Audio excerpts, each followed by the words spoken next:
कि जो तो इस वीडियो में हमने देखना है कि आप किस तरह से पोस्ट को डिलीट करेंगे। हमारे केस में हमारा टेक्स्ट भी होता है साथ और इमेज भी साथ होती है। अगर आप सिंपल डिलीट करेंगे तो इमेज जो स्टोरेज में होगी वो डिलीट नहीं होगी, लेकिन डाटाबेस में से रिमूव हो जाएगी और वहाँ पे भी शो नहीं होगी, क्योंकि हमने अपने स्पेस भरने से बचाना होता है।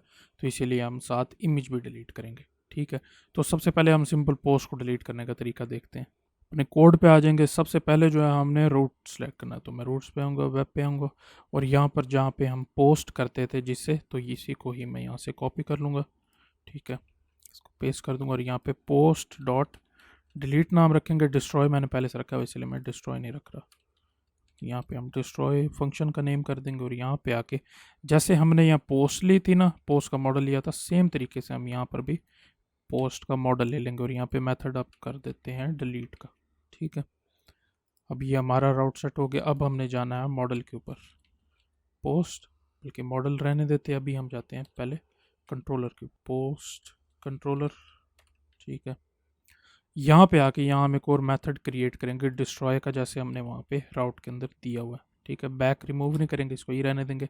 यहाँ पे आके आप पोस्ट कर दें और यहाँ पे आके भी पोस्ट कर दें। ठीक है, पोस्ट का मॉडल हमारा साथ आएगा, तो हम डिस्ट्रॉय कर देते हैं मेथड को। ठीक है, अब आप अगर सिंपल यूँ करेंगे पोस्ट डिलीट, ठीक है, इससे भी डिलीट हो जाएगी। अभी हम इसको पहले टेस्ट कर लेते हैं। अब आ जाते हैं हम अपने ब्लेड के व्यू के ऊपर।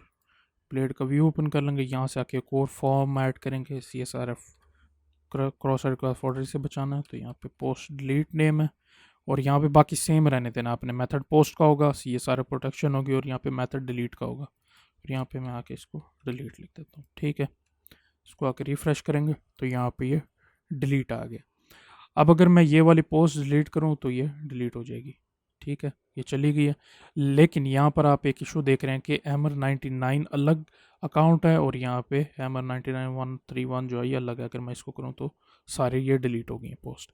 लेकिन अब हमारे केस में क्योंकि हमारा सेपरेट है, सेपरेट अकाउंट है, अब हमने इसको भी इसी वीडियो में ही कवर करना है। तो कोड पे आएंगे, यहाँ पे आके आप सर्च करेंगे मॉडल को। पोस्ट मॉडल हमारे पहले से ओपन है। यहाँ पे आके आप जिस तरह का हमने फंक्शन बनाया था कि चेक करें कि यूज़र ने लाइक किया या नहीं, अब हम चेक करेंगे कि ये यूज़र की पोस्ट है या नहीं। ओन्ड बाय, ठीक है, ओन्ड बाय एक फंक्शन बना लेंगे और यहाँ पर भी हम यूज़र का मॉडल यूज़ करेंगे। अब आपने यहाँ पे आके ये करना है कि ये रिटर्न करेगा ट्रू या फॉल्स। तो यूज़र की आईडी मॉडल से लेंगे, यूज़र आईडी अगर ये मैच करती है दिस यूज़र अंडरस्कोर आईडी, यानी कि जो पोस्ट की आईडी है, पोस्ट में यूज़र की जो आईडी उसे मैच करती है, तो तब ये रिटर्न करेगा कि ये ट्रू है।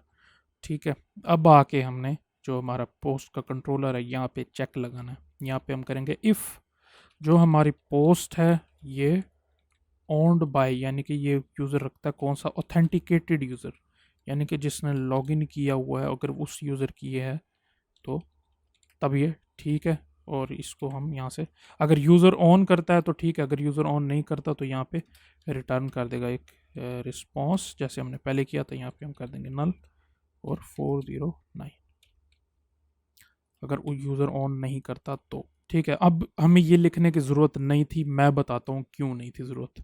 अब पहले यहाँ आ जाते हैं, यहाँ पे आके अब सारी बात है जैसे हमने यहाँ इफ़ कंडीशन में किया था कि जैसे अगर लाइक नहीं किया हुआ तो लाइक का बटन शो करा है। इसी तरह से हम ये करेंगे कि अगर यूज़र ऑन करता है इसको तब ये शो करा है। तो इफ़ कंडीशन लगा देंगे सिंपल, पोस्ट यहाँ पे लिखेंगे ऑन बाय, ऑन बाय के अंदर आप सेम लिखेंगे ऑथ ऑथेंटिकेटेड यूज़र।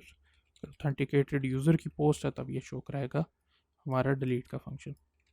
ठीक है, आके रिफ्रेश करते हैं तो ये देखें अब ये इस यूज़र की नहीं है, इसका नाम है Hammer99131, तो इसीलिए डिलीट यहाँ से ख़त्म हो गया। अगर मैं दूसरे ब्राउज़र पे जाऊँ, यहाँ रिफ़्रेश करूँ तो यहाँ पे देखें ये और पोस्ट थी, ये यहीं की यहीं है, और ये जो मैंने पोस्ट की थी इस अकाउंट से वो भी। ठीक है, ये मैं डिलीट करना चाहूँ कर सकता हूँ। ठीक है, अगर मैं दूसरे यूज़र की पोस्ट डिलीट करता हूँ यहाँ आके तो ये मैं नहीं कर सकता, क्योंकि यहाँ पे डिलीट का बटन ही शो नहीं हो रहा। लेकिन अगर मैं उस यूज़र का जोन सा, जिस यूज़र ने यहाँ पे पोस्ट की है, तो मैं हाई लिख के पोस्ट करता हूँ और मुझे फॉर एग्जांपल अगर इसकी आईडी पता है, ठीक है, यहाँ आके मैं इसको इंस्पेक्ट मोड में करता हूँ। ठीक है, इस पोस्ट की आईडी है 79। ठीक है, अब मुझे अगर इसकी फॉर एग्जांपल आईडी पता है, ठीक है। और मैं यहाँ पे आके अपने दूसरे वाले अकाउंट पे यहाँ पे आके आईडी लिख देता हूँ, यहाँ पे आके 79, ठीक है, उसकी आईडी 79 थी, तो मैं यहाँ पे आके सेम लिख देता हूँ 79, ठीक है, 79 करूँगा। और जैसे ही अगर मैं इसको डिलीट करूँगा तो ये मुझे नहीं करने देगा, मुझे कह देगा कि आप अनऑथेंटिकेटेड हैं, क्योंकि हमने कंट्रोलर के अंदर भी इसका चेक लगाया हुआ है यहाँ पे, इस चेक की वजह से ये हमें चेक नहीं करने देगा। अगर आप यहाँ पे सिर्फ लगा लेते हैं जो हमारा व्यू है इसके अंदर, तो ये सिर्फ बटन शो नहीं करेगा। लेकिन अगर आप यहाँ पे ही सिर्फ चेक रखते हैं तो वहाँ पे इस तरीके से, जैसे मैंने आपको बताया ना, आईडी चेंज करके वो पोस्ट डिलीट हो सकेगी। लेकिन अगर आप यहाँ पे चेक लगा देते तो उस तरीके से भी ये नहीं करने देगा। ठीक है जी, यहाँ तक हो गया। अब हमने करना है कि जो हमारी इमेजेस हैं वो भी साथ डिलीट होनी चाहिए। तो आप यहाँ चेक लगाएंगे, अगर नल है तब इमेज डिलीट ना करे, तब सिंपल पोस्ट डिलीट करेगा। अगर पोस्ट साथ है, इमेज है, तो उसके साथ स्टोरेज से भी डिलीट करेगा। तो उसके लिए हम सिंपल सा स्टोरेज का साथ यूज़ करेंगे। तो अब यहाँ पे आके चेक लगाते हैं, इफ़ जो पोस्ट है, जो सी पोस्ट पे हम कर रहे हैं, अगर इस पोस्ट की image is not equal to null, ठीक है, अगर नल नहीं है, यहाँ मैंने 2 दफ़ा लगा दिए, ठीक है, अगर नल नहीं है, ठीक है, तो यानी इमेज साथ है पड़ी, तो ये इमेज कर देगा। यहाँ पे मैं एल्स में भी आके इसी को पेस्ट कर देता हूँ, तो ये सिंपल इमेज डिलीट कर देगा। अगर यहाँ पे है इमेज खाली है, तो यहाँ पे आके सिर्फ पोस्ट आप कर देंगे। पहले आपने स्टोरेज लगाना है, ठीक है, स्टोरेज लिखेंगे, डबल कॉलन फसाद आ जाएगा, और यहाँ पे आके आप डिलीट पे आप करेंगे पोस्ट और इसके आगे इमेज, ठीक है। इसको इंपोर्ट करा लेते हैं। तो यहाँ पे अच्छा, आपने इसको ऊपर रखना है, आपने पहले पोस्ट डिलीट नहीं करनी, पहले आपने इमेज डिलीट करनी है। इमेज डिलीट हो जाने के बाद पोस्ट डिलीट होगी, ठीक है। अगर आप नल नहीं है, यानी कि आपकी इमेज के जो कॉलम है उसमें अगर आपने इमेज दी हुई है तब इमेज डिलीट करेगा, अगर नहीं है तो सिंपल पोस्ट डिलीट कर देगा, ठीक है। बाकी चेक वैसे का वैसे ही है सारे, ठीक है। इधर आ जाते हैं, इसको रिफ़्रेश करता हूँ मैं। यहाँ पे आके अगर मैं इसको डिलीट करूँ तो यहाँ पे इमेज डिलीट हो गई है। यहाँ पे आके चेक करें स्टोरेज के अंदर, ऐप के अंदर, और यहाँ पे आके तो हमारी ये हैंड वाली जो इमेज है वो डिलीट हो गई है, ठीक है। ये सिंपल तरीका था, इस तरीके से आप इमेज भी साथ डिलीट कर देंगे और पोस्ट भी डिलीट कर देंगे।